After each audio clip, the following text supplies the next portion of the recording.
하나님의 나라라 하는 제목을 가지고 말씀을 나누려고 합니다. 우리 예수를 믿는다고 하지만은 또 많은 분들 중에 믿는다고 하는 많은 분들 중에 사실 천국을 믿지 못하는 분들이 많은 것 같습니다. 왜냐하면 우리가 천국을 믿는다고 하게 되면 우리의 삶은 천국의 삶을 이 땅에서 천국인답게 사는 것이 천국을 믿는 사람들의 모습이라 이렇게 생각할 수 있는 것입니다. 오늘 우리가 예수를 믿는다고 하지만 사실 교회 생활과 세상의 삶과 또 하나님 앞에 내 모습을 내어놓을 때의 삶이 판이하게 다를 때가 너무나 많은 것을 보게 되는 것입니다. 이번 저는 총회를 다녀오면서 참 많은 분들이 정말 저들 속에 성령님이 계실까? 정말 저들 속에 하나님이 계실까 하는 그런 분들도 많이 보았어요.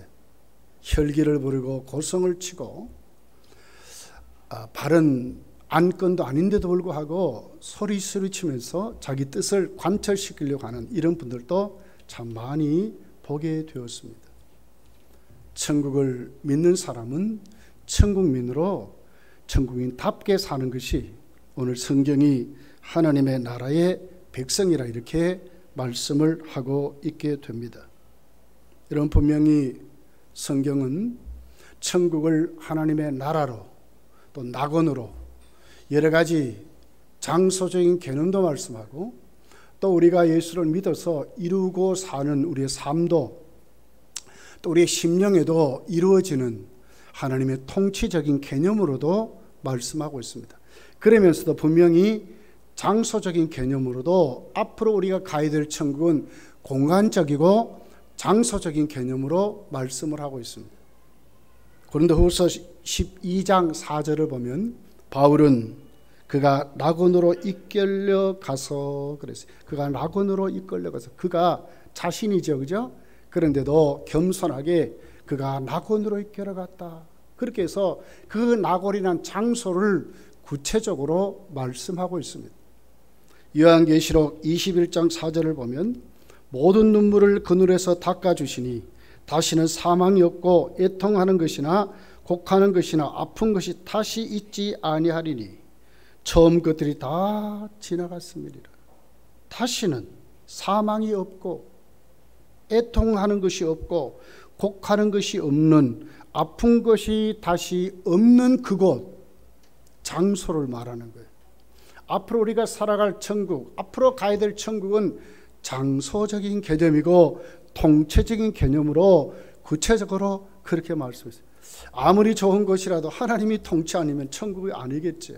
하나님이 통치하시는 장소, 공간적인 곳, 분명히 하나님 나라가 우리에게 주어지는 것으로 우리에게 말씀을 하고 있습니다.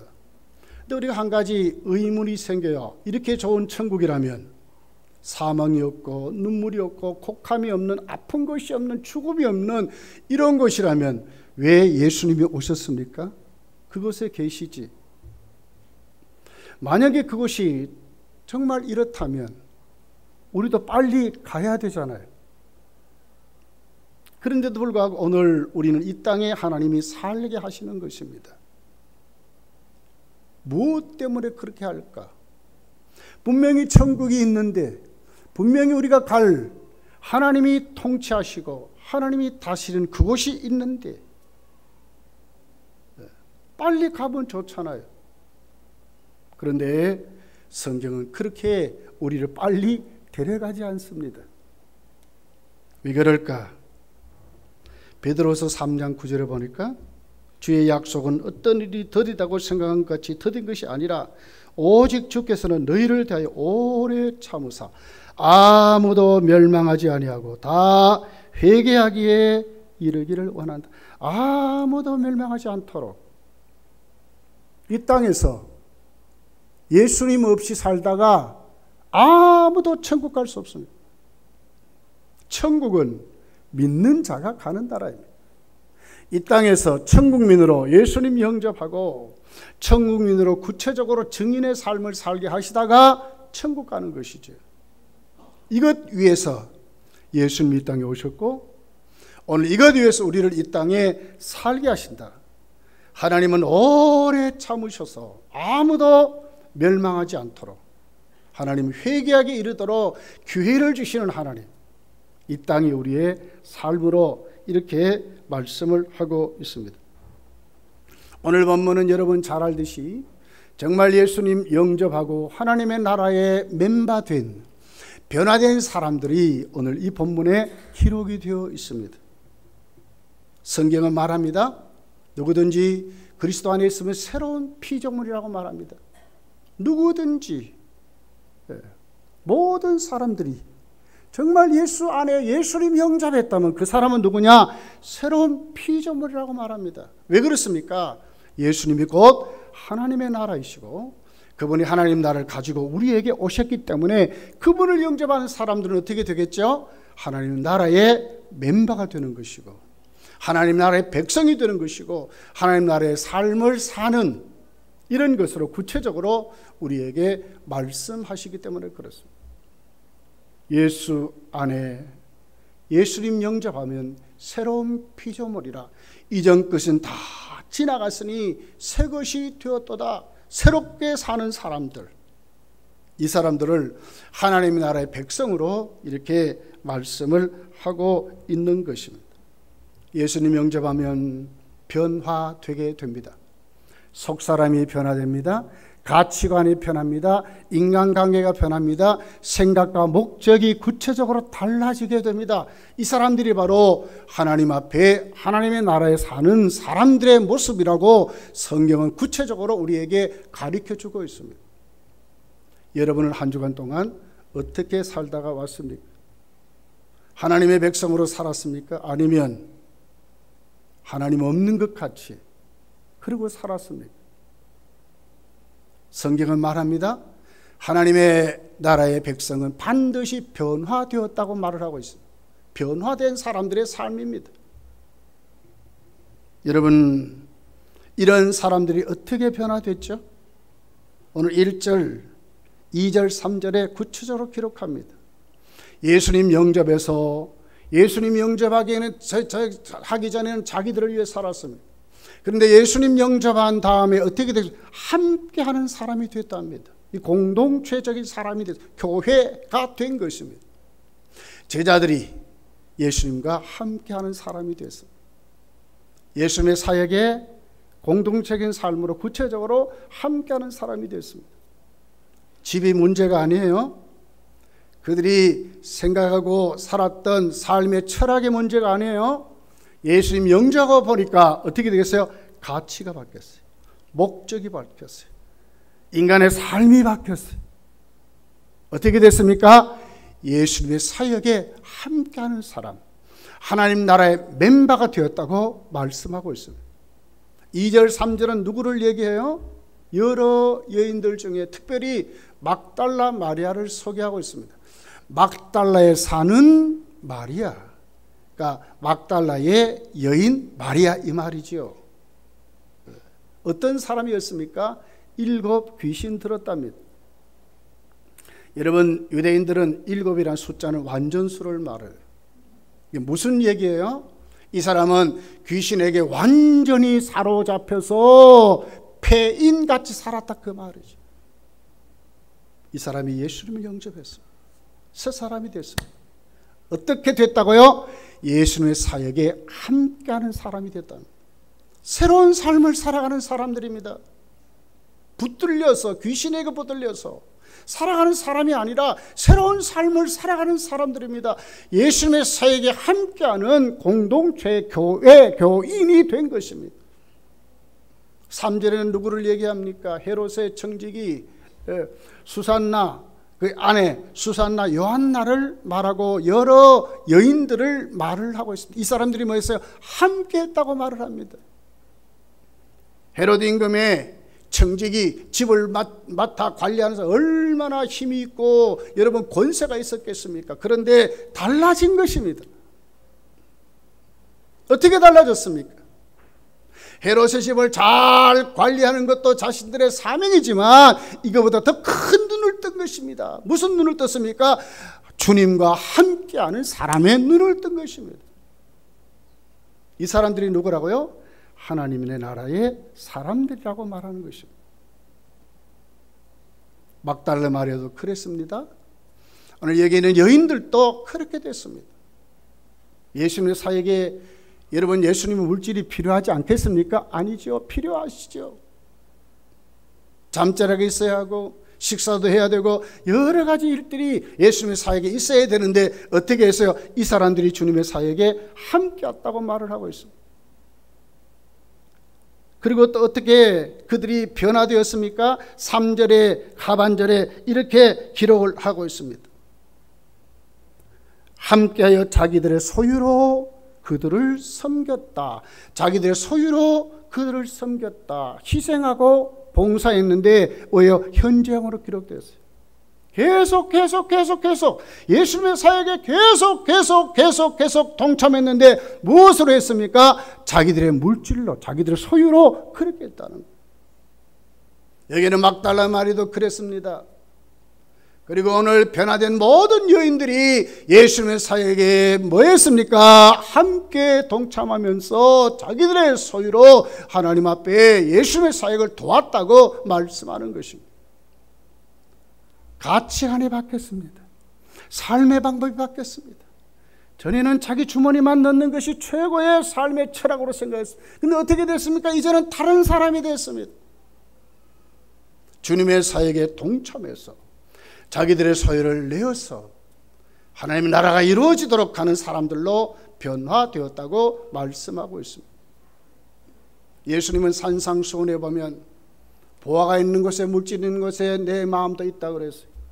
다시 말하면 진짜로 내가 하나님의 사람에 동참하는 사람이 된 것은 내 소유로 하나님을 섬길 줄 아는 사람이 되어야 진짜로 산상수훈의 사람이라고 말을 하는 것입니다. 요한 웨슬레는요, 자기 돈주머니가 깨어지지 않는 사람은 진정으로 회개한 사람이 아니래요. 오늘 이들이 변했습니다. 바뀌었습니다. 어떻게 바뀌었습니까? 하나님의 사역에 관심을 가집니다. 그것이 자기들의 삶의 최고였습니다. 공동체로 혼자 개인으로 그것이 최고인 줄 알았다가 예수님 만나서 변했습니다.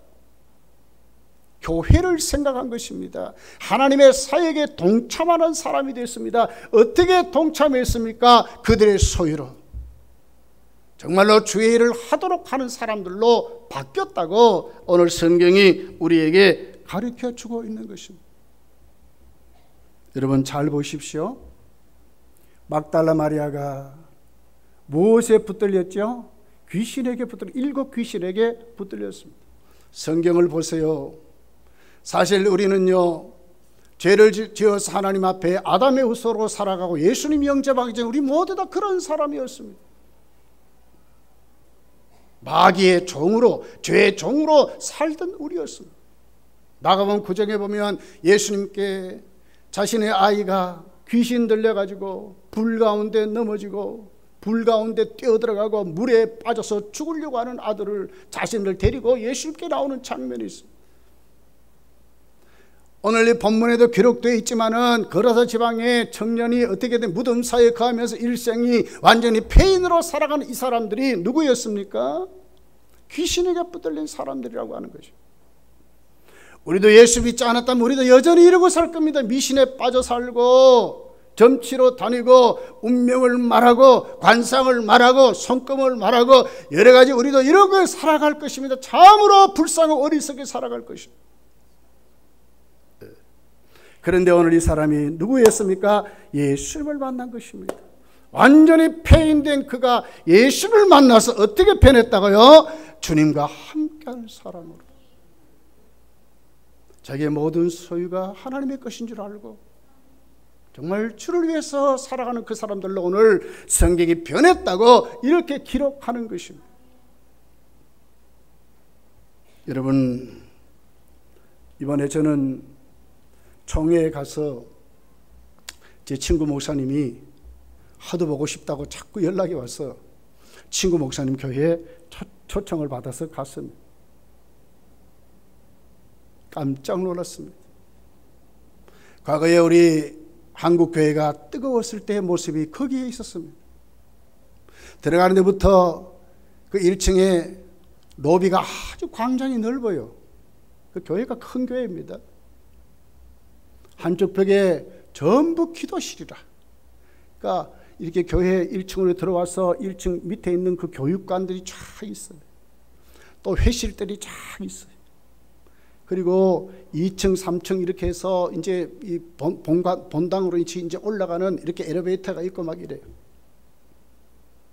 2층에 이제 당회장실이 있어요.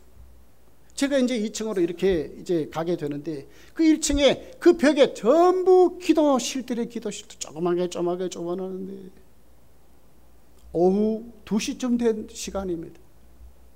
그런데 기도 소리가 한 실에 빠진 기도 그 실이 없어요. 여기도 기도하고 저기도 기도하고 저기도 기도하고 저기도 기도하고 다 먹으라. 내가 물어봤어요. 오늘 나를 보게 하려고 이렇게 했냐? 아니, 매일 이런다. 어떤 사람은 방언을 기도하고 어떤 사람은 우리말로 기도하고 수많은 사람이 벌떼같이 와글와글 막 그렇게 기도하는 그런 교회를 제가 봤어요. 깜짝 놀라서 총회에 왔습니다. 이번 총회장이 이리노에 제 친구가 목회하는 그 노회의 동산교회 목사님이 총회장이 됐어요. 그래서 내가 주위에 물어봤어요. 도대체 익산이 어떻기 때문에 이렇게 됐느냐? 한국의 복음화율이 최고로 높다는 거예요. 익산시의 34%가 기독교인들이래. 익산의 모든 교회들이 전부 이렇다는 거예요. 어떻게 33%, 4%가 원불교의 총 본산이 있는 그 익산시가 원불교의 본산이 거기 있습니다. 원불교보다도 훨씬 더 많은 숫자, 훨씬 더 뜨거운 교회들 전부 그렇대. 전부 그렇대. 난 그걸 보고 깜짝 놀랐어요. 야, 그렇구나. 변화된 사람들이구나. 어려움이 올 때에 가만히 있지 않고 하나님께 와 기도할 수 있는 사람들, 문제를 다 하나님께 내어놓을 줄 아는 그 사람들, 주의 사역에 아멘에 동참하려는 그 사람들. 1층 지하에 가봤습니다. 제 친구 목사님이 선물을 사준다 그래서 내려갔더니 거기에 바자회를 하는데요, 깜짝 놀랐어요. 우리 시기 아니에요. 한 마트가 거기 있는 것 같아 꽉 찼어요. 그런데 사람들이 와글와글 누구냐 그랬더니 익산의 사람들이 소문 듣고 거기에 다 온다는 거예요. 이야, 세상에 영향력이 이렇구나. 그 사람들이 어떻게 되겠어요? 예수를 믿으면 교회로 오지 않겠습니까? 변화된 사람들의 모습이었습니다. 사랑하는 성도들이여, 우리 교회도 이런 교회로 성장해 가기를 예수님 축복합니다. 와글와글 했습니다. 기도하는 사람들, 함께 동력하는 사람들이 와글와글 했어. 여러분,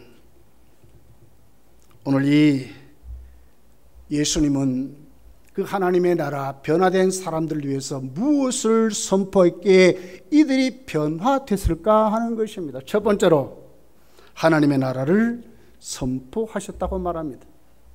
1절에 보면 예수님은 오늘 본문에 이렇게 말씀합니다. 그 후에 예수께서 각 성과 마을을 두루다니시며 하나님의 나라를 선포하셨다. 하나님의 나라를 선포하셨다고 말씀을 하고 있습니다. 하나님 나라의 비중이 얼마나 큰지, 예수님의 사역의 핵심은 하나님의 나라였습니다. 하나님 나라를 회복하기 위해서 많은 증거를 보여주시고 많은 말씀을 전하셨습니다. 그러나 핵심은 하나님의 나라에서, 하나님의 나라의 삶을 살아가라는 것입니다. 누리면서 해방받으면서 살아가라고 그렇게 말씀하는 사역을 말씀하는 것입니다.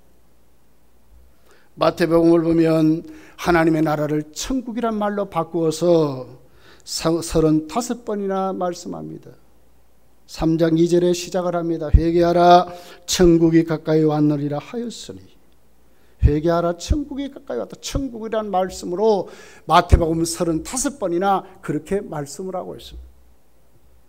오늘 우리가 보고 있는 이 누가복음에는 천국을 하나님의 나라로 번역해서 하나님의 나라로 그렇게 설명을 합니다. 누가복음 4장 43절에 보면 예수께서 가라사대 내가 다른 동네들에게도 하나님 나라 복음을 전하여야 하리라 하리니 나는 이 일을 위해 보내심을 받았노라. 예수님이 무엇 때문에 무엇을 위해서 오셨다고요? 하나님 나라를 선포하기 위해서 예수님 성부 하나님으로부터 보내심을 받았다고 구체적으로 말하면서 누가복음을 보면 30번 이상이나 하나님 나라에 대해서 말씀하는 장면이 기록이 되어 있습니다. 예수님의 사역의 가장 핵심은 하나님의 나라였다고 하는 거예요. 내가 복음을 전하고 내가 예수를 믿는다고 하면서도 하나님 나라가 무엇인지, 하나님의 나라의 삶은 어떻게 내가 생활하는 것인지, 오늘 내가 하나님의 나라의 백성으로 무엇을 실천하고 사는지가 구체적으로 정리되지 아니하면 문제인 것입니다. 교회 생활이 지루하고 우리의 삶이 괴로울 것입니다. 그러나 정말 하나님 나라를 똑바로 우리가 깨닫고 내가 정말 하나님의 백성으로 내가 변화받은 사람으로 살아가면 이 이상 행복은 없는 것입니다. 사랑하는 성도들이여, 오늘 성경은 이렇게 말합니다. 하나님 나라를 선포하셨다. 두루 다니며 선포하셨다. 미완료형으로 기록이 됐습니다. 끝난 게 아니지요. 계속 하나님의 나라를 예수님이 선포하시고 앞으로도 계속 될 것을 말씀하는 것입니다. 그러면서 여기 보게 되면 특별히 예수님이 어떻게 말씀합니까? 복음을 전할세, 그래서 현재 분사거든요. 행동을 옮기셨다. 현재 내일 또 모레도 계속 예수님이 그렇게 하셨다고 말해요. 하나님 나라를 계속 선포하시는데 계속 다니시면서 예수님은 복음으로 하나님 나라를 선포하셨다, 이렇게 말씀을 하고 있는 것입니다. 그러면서 오늘 이 사람들을 보면 우리가 무엇을 알죠? 하나님의 나라, 이 복음이 오늘 그들에게 전해졌을 때 어떻게 됐느냐? 그들이 변화됐다 하는 것은 뭐죠? 그들 속에 하나님의 나라, 예수 그리스도를 통해서 그들도 하나님의 나라가 이루어졌다 하는 것을 우리에게 보여주는 거예요. 계속되어야 될 하나님의 나라, 그 하나님 나라가 오늘 나에게 이미 이루어졌다, 이렇게 지금 말씀하신다니까요. 그래서 오늘 우리가 살아갈 때에 사실 우리가 하나님 나라 천국 하면요, 죽어서 가는 것으로만 생각할 수 있죠. 이 세상 삶은 다른 것으로 착각할 수 있어요. 그렇지 않다는 거예요. 예수님이 하나님의 나라이신데 그분이 이 땅에 오셔서 우리에게 복음을 통해서 하나님의 나라를 선포하셔서 하나님의 나라를 내가 예수님 영접하게 되면 어떻게 된다고요? 하나님 나라를 내가 영접하는 게 된다, 그 말. 그렇다면 장소적인 천국이 있어요, 그렇죠? 그렇다면 그 천국은 뭐예요? 아직은 내가 못 갔어요. 그러나 나는 이미 이 땅에서 장소적인 천국을 내 속에 모시고 살아가는, 이미 그 천국을 내가 이루어진 것으로 내가 누리며 살아가는 하나님의 백성이 되었다고 하는 것입니다. 얼마나 감사해요. 눈물이 없고 사망이 없고 슬픔이 없고 다시 죽음이 없는 그 나라가 오늘 내가 현재 살아가는 이때부터 어떻게 되고 이미 시작이 되었고, 그 삶을 내가 믿음으로 아멘하여 누리고 산다고 하면 죄로 인해서 살아가는 모든 사람들에 있는 인생의 그 고난이 우리 것일까요? 우리 것이 아니라고 하는 것입니다. 이것이 지금 하나님의 나라라고 우리에게 말씀합니다. 그러니 어떻게 됩니까? 막달라 마리아뿐만 아니라 수산나 요한나 여러 여인들이 뭐예요? 바리바리 자기들 주머니까지 다 털어가지고 그들의 소유로 주님을 섬겼다고 말씀을 하는 것입니다. 가치가 어떻게 됐어요? 주님께 바뀐 거예요. 가치가 어떻게 돼서 하나님 나라에 바뀐 거예요. 오늘 성경은 이것이 변화된 사람들의 모습이라고 우리에게 말씀을 하고 있는 것이라고 말씀합니다. 자, 보십시오. 예수님은 오늘 이 같은 모습을 말씀하면서 두 가지 비유로 누가복음 8장에 설명을 합니다. 5절에서 15절에 씨 뿌리는 비유가 나옵니다. 씨를 뿌리는 자가 그 씨를 뿌리러 나갈새 뿌릴새 더러는 길가에 떨어지며 길가밭이 있습니다. 그리고 가시덤불밭이 있습니다. 자갈밭이 있습니다. 11절에 보니까 이 비유는 이러하니 씨는 하나님의 말씀이여 자 길가밭, 가시덤불밭, 자갈밭, 돌짝밭일지라도 하나님의 씨가 떨어졌습니다. 그런데 만약에 그대로 있으면 변화되지 않으면 어떻게 됩니까? 씨와는 아무 상관이 없는, 하나님과 아무 상관없는 사람이 된다고 말씀을 합니다. 15절에 보니까 좋은 땅에 있다는 것은 착하고 좋은 마음으로 말씀을 듣고 지켜 인내로 결신하는 자, 좋은 땅이 되어야 그 씨가 열매 맺어서 결실한다고 말씀을 하고 있습니다. 이 결실이 뭐지요? 영원한 천국을 지금 말하는 것입니다. 두 번째 비유가 있습니다. 16절 17절에 있습니다. 누구든지 등불을 켜서 그릇으로 덮거나 평상 아래에 두지 아니하고 등경 위에 두나니 이는 들어가는 자들로 그 빛을 보게 하려 함이라. 숨은 것이 장차 드러나지 아니할 것이 없고 감춘 것이 장차 알려지고 나타나지 않을 것이 없느니라. 이게 무슨 얘기예요? 어둠의 권세, 사망의 권세, 죄의 권세에 붙잡혀서 눌려있는 이들에게 하나님의 말씀이 들어갈 때 밝히 그 하나님 말씀이 그들을 빛과 같이 들추어내서 회개시키고 변화시키고 새롭게 만들어주시는, 밝히 들추어줘서 내가 그냥 막 사는 것이 아니라 정말 예수를 믿으면 하나님의 말씀이 그 심령을 찔러서 쪼개서 내 이 더럽고 추잡한 모습을 주께로 내려놓고 씻음받고 고침받고 새롭게 되어서 밝히 하나님의 백성으로 살아갈 수 있도록 죄의 정죄함을 받는 것이 아니라 죄를 이기고 사망 것을 이기고 십자가의 권능으로 살아가는 그 사람들로 살게 될 것을 말씀하고 있는 것입니다. 누구라고요? 이런 사람들이 하나님의 나라의 사람들이라는 거예요. 더 무섭게 말씀합니다.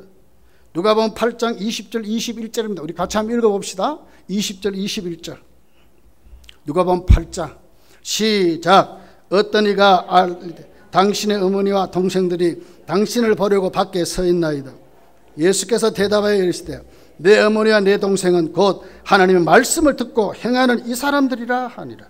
무슨 얘기죠? 무서운 말씀이라고요. 육신의 혈육, 인간의 사사로운 관계, 인간이 가지고 있는 어떤 철학, 가치관이 하나님의 나라의 사람이 아니라, 예수님의 사람이 아니라 하나님의 말씀의 통제에, 하나님의 말씀의 통제가 임하여서 그들이 예수의 치리에 복종하는 그 치리를 듣고 순종하고 살아가는 그 사람들이 누구라고요? 하나님의 나라의 백성이라고 말하는 것입니다.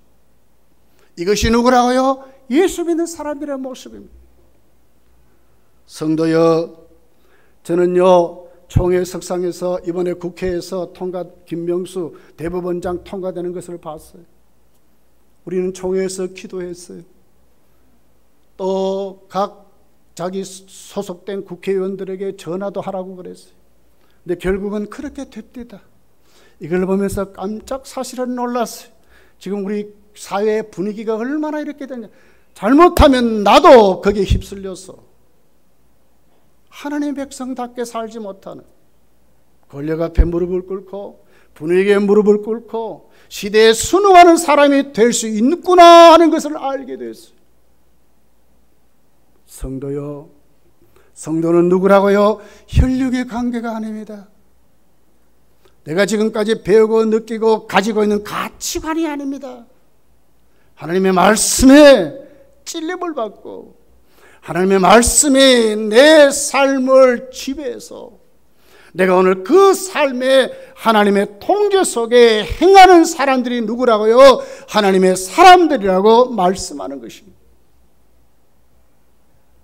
여러분은 예수님을 여러분의 마음속에 왕으로 모셨습니까?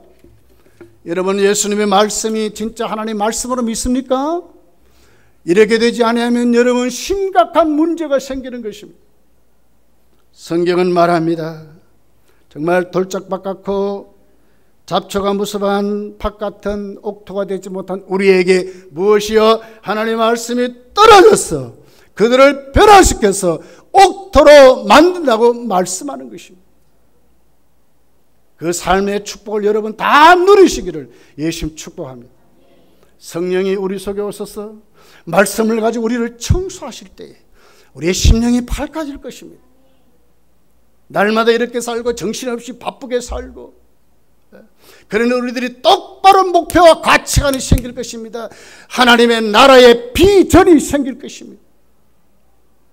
제자들이 자기들의 삶이 아니라 하나님의 삶으로 돌아서서 그 사역에 함께 동참했듯이 추잡한 여인이 세상의 권력만 바라봤던 헤롯의 청지기 아내들이 깨어지고 부서져서 예수의 사람의 삶에 동참했듯이 그들이 오늘도 그 말씀 앞에 아멘하고 그들의 모든 소유가 하나님의 것인 줄 알고 주의 영광 위에서 마음껏 들으며 살았듯이 이런 사람들이 누구라고요? 하나님의 백성, 하나님의 나라의 사람들이라고 말씀하는 것입니다. 반드시 그날이 분명히 올 것입니다. 예수님이 이 땅에 반드시 재림하셔서 정말 장소적인 천국, 정말 하나님만이 다스리는 그 나라, 요한복음 14장 4절에 3절에 이렇게 기록합니다. 가서 너희를 위하여 거처를 예비하면 내가 다시 와서 너희를 내게로 영접하여 나 있는 곳에 너희도 있게 하리라. 예수님 반드시 다시 오실 것입니다. 우리는 하나님 백성으로 사는 것입니다.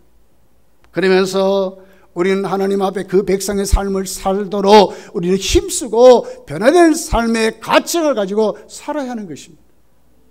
마태복음 6장 10절에 보니까 나라의 임하옵시며 뜻이 하늘에서 이룬 것 같이 땅에서도 이루어지이다. 천국이 있다는 것을 믿는다면 이 땅에서도 그 천국의 삶을 행하고 사는 것이 이 땅에 이루어지기를 원하나이다. 우리도 그런 믿음을 가지고 살아가는 사람들이 하나님의 백성이라고 하는 것이 부족하지요. 정말 우리가 성령 충만 받아서 로마서 14장 17절에 있는 그대로 하나님의 나라는 먹는 것과 마시는 것이 아니요 오직 성령 안에서 의와 평강과 희락을 누리며 사는 것입니다. 먹고 마시는 문제에 얽매여 사는 사람이 아니라 성령 안에서 자유함을 얻어서 우리 숙소가 이번에 참 좋은데 우리가 잤어요. 그런데 인터넷이니까 좀 그런데 호를 거는 목사님을 거쳐 잤어요. 둘째 날은 좀 피곤해서 좀 잤는데 그 다음부터는 한 잠도 못 잤어요. 아무리 좋은 곳이라도 나에게 주어지는 것이 안 맞으니까 한 잠도 못 잤어요. 성경은 말합니다. 아무리 좋은 음식 먹고 아무리 좋은 음료를 마시고 우리가 누리는 삶이 아무리 넘친다 하더라도 하나님의 나라는 그 모든 것을 초월해서 그보다 훨씬 더 좋은 성령 안에서 내 마음이 내 삶이 어떻게 해요? 희락과 화평과 평강으로 살아갈 수 있다고 말씀하는 것입니다. 무엇이 더 좋습니까, 여러분? 예수님은 말씀하죠. 요한복음 17장 15절에 보니까 내가 비옵는 것은 그들을 세상에 데려가시기 위함이 아니요 다만 악에 빠지지 않게 보존하기를 위함이라. 그렇습니다. 진짜 예수님 영접하고 확실히 보고 확실히 체험하고 확실히 누리고 살아가야 하는 것입니다.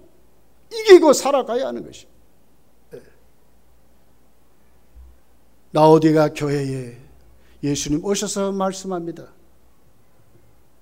내가 네 행위를 아노니 네가 차지도 아니하고 뜨겁지도 아니하고 네가 차든지 뜨겁든지 하기를 원하노라.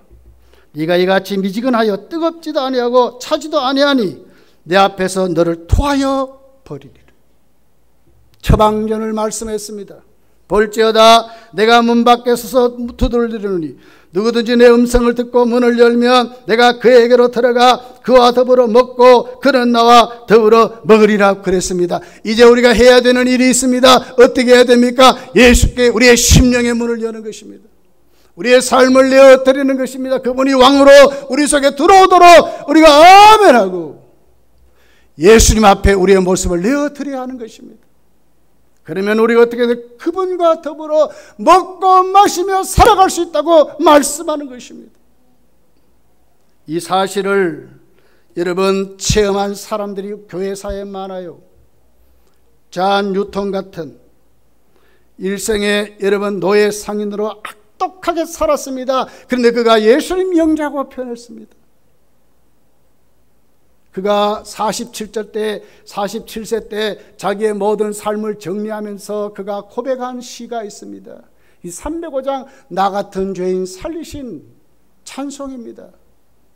이 찬송이 얼마나 힘이 있었는지 후대의 많은 사람들이 이 찬송 속에 아멘하고 정말 예수 믿는 사람들의 모습을 사랑하는 사람들이 정말 많았습니다.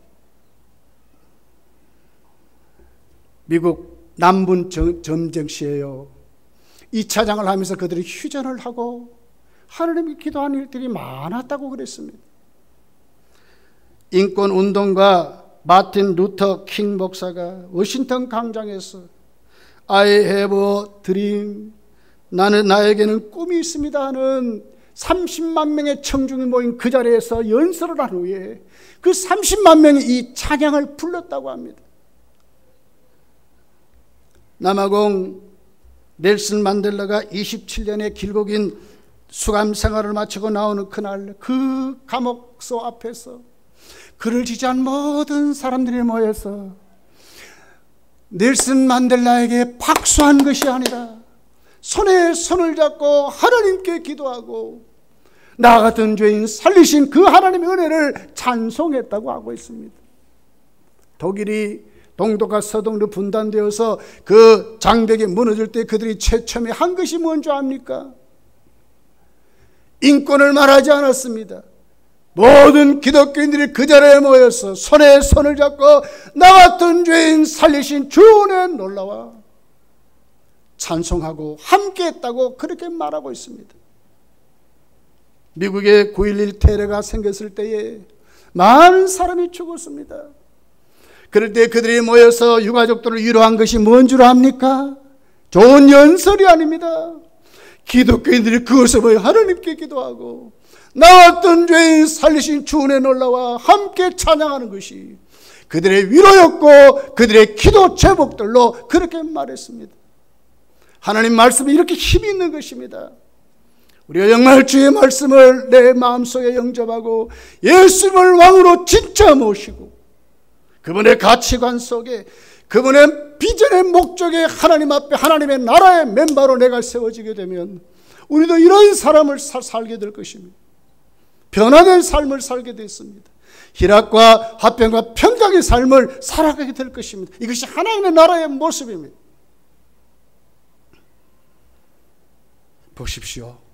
8장 23절부터 보십시오. 예수님은 말씀 한마디로 광풍을 잔잔케 하는 모습이 있습니다. 이것은 오늘 우리에게 무슨 얘기를 하고 있습니까? 인생의 수많은 문제들. 제자들은요 갈릴리 바다의 어부 출신들 전문가입니다. 그런데 광풍이 일어나니까요 해볼 방법이 없어요. 이것이 우리들입니다. 어디에서 여러분 방황합니까? 주무시는 예수님을 깨웁니다. 예수님이 일어나서 한마디 하시니까 그 노도 같은 광풍이 잔잔해졌다고 말씀하는 것입니다. 문제가 있습니까? 어디서 여러분 해결합니까? 사람 찾아다닙니까? 어떻게 합니까? 아니에요. 주께 나와야 돼요. 주님을 깨우시면 돼요. 이것이 하나님의 백성들의 모습이라. 여러분 그런 모습들 세워주시기를 원합니다. 이번 총회가요, 화합과 화해 총회라고 그랬어요. 많은 정죄받았던 사람 거진 다 풀어줬어요. 그래서 명쾌하게 정리했어요. 이단들 명쾌하게 정리한 것을 제가 봤어요. 그러니까 역시 총회구나 하는 것을 알았어요. 우리의 의문점도 모든 것, 정말 총회가 질서를 딱 세워서 세우는 것을 제가 봤어요. 말씀 한마디가 이렇게 질서를 세우는 것입니다. 여러분 혼란합니까? 불안합니까? 초조합니까? 무엇이 문제입니까? 하나님 말씀 한마디면 해결되는 것입니다. 여기에 아멘하고 살아야 됩니다. 누가복음 8장 24절입니다. 제자들이 나와 깨어 이르되 주여 주여 우리가 죽겠나이다. 이것은 제자들의 모습, 우리가 다 이런 사람들입니다. 한데 예수께서 잠을 깨사 바람과 물결을 꾸짖으시니 이에 그쳐 잔잔하여 지더라고 그랬습니다. 예수님을 깨우며 살아가시기를 예수님 축복합니다. 두 번째를 보세요. 여러분 오늘 27절 여러분 한번 보십시오. 어떻게 기록됐습니까? 거기에 귀신 들린 사람이 있습니다. 귀신은 무엇을 얘기해요? 공sun권세를 말합니다. 어둠의 세력을 말합니다. 우리를 죄짓게 해서 사망으로 끌고 가는 권세를 말합니다. 이 권세 하나님 다음으로 힘이 있는 권세입니다. 돈으로 해결할 수 없어요. 사람의 소리를 해결할 수 있는가요? 해결할 수 없어요. 병원에 가면 해결됩니까? 해결되지 않아요. 그런데 어떻게 합니까? 예수님 한마디가 귀신을 굴복시키고 내가 쫓았다고 기록하는 것입니다. 무엇이 문제입니까, 여러분? 야, 나는 알 수 없구나. 나는 오늘 이렇게도 죄를 짓고 저렇게도 짓고 내 환경이 이렇게도 아닙니다. 여러분 거기에 있기 때문에 문제인 거예요. 어디로 와야 돼요? 죽게 오면 되는 거예요. 주님이 하신 게 주님이 하시는 거예요. 또 보십시오. 야이로의 죽음의 권세에 특별히 회당장 야이로의 딸을 고쳐주는 장면이 오늘 또 49절부터 기록이 되어 있습니다. 이렇게 그들이 예수께 와서 말하지요. 아직 말씀하실 때 회당장의 집에서 사람이 와서 말하되 당신의 딸이 죽었나이다. 선생님을 더 괴롭게 죽었습니다. 완전히 죽었습니다. 육아 여러분, 이 세상에 어떤 의학이 죽어오는 가는 자도 잘 살리지를 못해 하물며 죽은 자를 어떻게 살립니까? 무슨 방법으로 살립니까? 그런데 예수님이 살리셨다고 하잖아요. 사망 권세를 이기는 힘이 있습니다. 여러분 죽음의 권세 앞에 여러분 앞으로 내가 어떻게 죽을까 겁내는 분들이 있어요. 이번에 총회 갔더니요, 목사님들도 참 많은 병들이 있더라고. 사모님들이 병이 있고 그러니까 매일 전화를 해요. 식사했냐, 어떻게 했느냐, 가봤느냐, 다 이러는 분들을 봤어요. 우리 인생길이 그런 것입니다. 근데 이 모든 것 초월하고 내 모든 것 다 내려놓고 주께 맡기는 힘이 어디 있습니까? 예수께 있다고 하는 거죠. 이것 오늘 성경은 우리에게 예수님이 누구신가를 구체적으로 보여주는 사건입니다. 교회 그냥 다니지 마세요. 얼마나 오래 다녔습니까? 직분이 얼마나 높습니까? 진짜 그렇다면 여러분은 하나님 나라의 백성의 삶을 살고 있습니까? 누리며 살고 있습니까? 해결받고 살고 있습니까? 고침받고 살고 있습니까? 죽음의 권세를 이기며 살고 있습니까? 확실한 천국이 있음을 믿고 살아가고 있습니까? 오늘 제자들과 막달라 마리아와 요한나와 수산나와 여러 여인들이 변했듯이 하나님 나라에 함께 했듯이 그들이 다 자기의 소유로 하나님 나라를 위해서 살았듯이 여러분도 예수님 만났으니 그 삶을 누리면서 주의 일에 눈을 뜨고 힘써 섬기며 살아가시기를 예수님 축복합니다. 기도하겠습니다.